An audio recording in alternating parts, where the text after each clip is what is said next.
नमस्कार मित्रांनो, कदम ॲग्रो गोट फार्मिंग या यूट्यूब चॅनलवरती आपलं पुन्हा एकदा स्वागत आहे। कशा आहात ना? मजेत ना? असायलाच पाहिजे।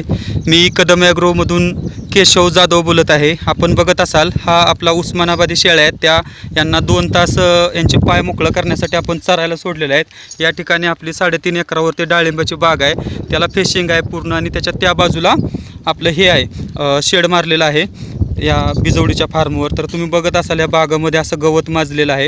या बागेचा दुहेरी फायदा होतो, पाळी घालस तोपर्यंत, म्हणजे बाग म्हणलं की बाग ही तणाचीच असते। तर याच्यात हे असं भरपूर तण उगवतं आहे, तुम्ही बघत असाल तर हे गुडघ्याला गवत लागतं जवळजवळ, काही ठिकाणी 1 फूट वाढलेलं आहे। तर ह्या उस्मानाबादी शेळ्या ह्या अशा गवतावरती चरून त्यांची गुजरण करत असतात। आमचा हा फुल टाईम व्यवसाय आहे। याच्याबरोबर उस्मानाबादीमध्ये आपण ट्रेडिंगचं पण काम करतो। पूर्ण महाराष्ट्रात कुणालाही उस्मानाबादी शेळ्या खात्रीने पाहिजे असतील तर त्यांनी आमच्याशी संपर्क करायचा आहे। तर उस्मानाबादी शेळी पालनाचं मी तुम्हाला गणित सांगणार आहे। तर समजा उदाहरणार्थ आपण 20 शेळ्या पाळल्या तर 20 शेळ्याला 14 महिन्यामध्ये 20 शेळ्यांना 40 करडं होतात। 40 दुनी 80 करडं होतात। तर 80 करडामधले तुम्ही 10 करडं मरतूक समजा, किंवा एखाद्या शेळीला 1 होतं, एखाद्याला 3 होतात, अशी पकडून 20 शेळ्याला 80 करडं होतात। तर 80 करडामधले आपण 70च करडं जरी पकडली, लोकांची 5,000 जातात, आपण 3,000 जरी हिशोब केला तरी 70 करडाचा 7 त्रिक 21, 2,10,000 रुपये त्याच्यामध्ये तुम्हाला भेटून जातात। आमचा दुसरा एक फार्म आहे कोरेगावला कदम ॲग्रोचा, तिथं 100 शेळ्या आहेत। तर तिथल्या फार्मचा जवळजवळ टर्नओव्हर वर्षाचा 20 ते 22 लाख रुपये आहे। 22 लाखामध्ये आम्ही तिथे एक सालगडी ठेवला आहे, त्याला 1,20,000 देतो आणि त्याचे 1,20,000 वजा केल्यानंतर पशुखाद्यावरती 80 ते 90,000 खर्च होतो। तर असा सर्व खर्च वजा जाता तिथला आमचा जो कोरेगावचा, जो सातारचा कोरेगावचा फार्म आहे कदम ॲग्रोचा, त्या फार्मवरती 17 ते 18 लाख रुपये आम्हाला नेट प्रॉफिट राहतं। तर नवीन तरुणांनी नक्कीच करण्यासारखा हा शेळीपालन व्यवसाय आहे।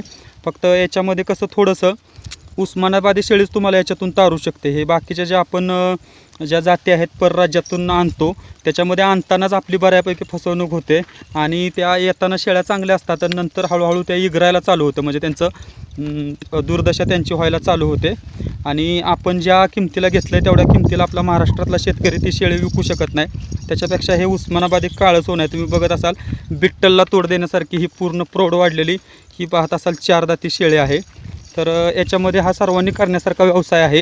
आणि उस्मानाबादी शेळीला जर तुम्ही बोर क्रॉस केलं, आता आपण एका शेळीला बोर क्रॉस केला होता, त्याची घरी आपल्या पिल्लं आहेत, त्याच्याविषयी पण मी तुम्हाला संध्याकाळी व्हिडिओ करून पाठवणार आहे। तर बोर किंवा बिट्टल क्रॉस केला तर जबरदस्त प्रोडक्शन मिळतं। बिट्टल क्रॉसमध्ये तर उस्मानाबादीला पहिल्याच वेळेस 70 ते 80% क्वालिटी जाते।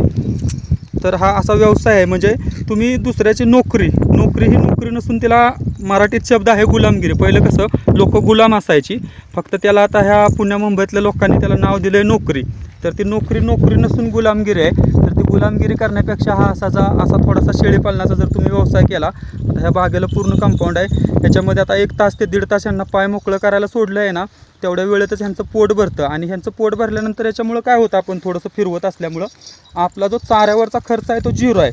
0 बजेट शेळीपालन होतं आहे, म्हणजे 0 बजेट म्हणजे 0 होऊ शकत नाही, बाकी खर्च आहेच, पण चाऱ्यावरती 0 खर्च होतो आहे। फक्त यांना मोठा पाऊस आला किंवा उन्हाळ्यात जराशी थोडंसं स्टॉकला ठेवायला लागतं वाळलं खाद्य वगैरे, नाहीतर हा एकदम परवडण्यासारखा सर्वांनी करण्यासारखा असा व्यवसाय आहे। उस्मानाबादी शेळीच्या मटणाला पण पूर्ण महाराष्ट्र, कर्नाटक आणि गोव्यातून जबरदस्त मागणी आहे।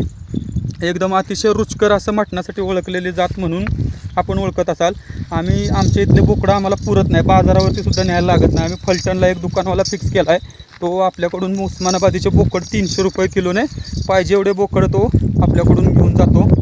तर तुम्ही हे जे बघत असाल, तुम्ही आमच्या सातारच्या फार्मला, कोरेगावच्या फार्मला किंवा इथला मान तालुक्यातील बिजवडीच्या फार्मला जवळपासचे लोक कधीही भेट देऊ शकतात। तर असं मी तुम्हाला ह्या उस्मानाबादी शेळीपालनातलं गणित सांगितलेलं आहे। तर अजूनपर्यंत जर तुम्ही आमचा यूट्यूब चॅनल सबस्क्राईब केला नसेल तर यूट्यूब चॅनल सबस्क्राईब करा, यूट्यूब चॅनल आमचा सबस्क्राईब करा, बरोबर ते बेल आयकॉन असतं ते पण दाबा, म्हणजे तुम्हाला नोटिफिकेशन भेटेल आम्ही नवीन व्हिडिओ टाकला की। आमचा जवळजवळ रोज एक तरी व्हिडिओ असतो आणि त्याच्यातून तुमच्या ज्ञानामध्ये भर पडेल। आमच्याकडून काही चुका होत असतील त्या पण सुधारण्याची संधी मिळेल, तुम्ही त्याच्यावर कॉमेंट करा की हे असं नाही तसं नाही तसं, आम्हाला पण मार्गदर्शन घडेल। तर पुन्हा एकदा भेटूया नवीन व्हिडिओसह, तोपर्यंत धन्यवाद। जय हिंद। जय महाराष्ट्र.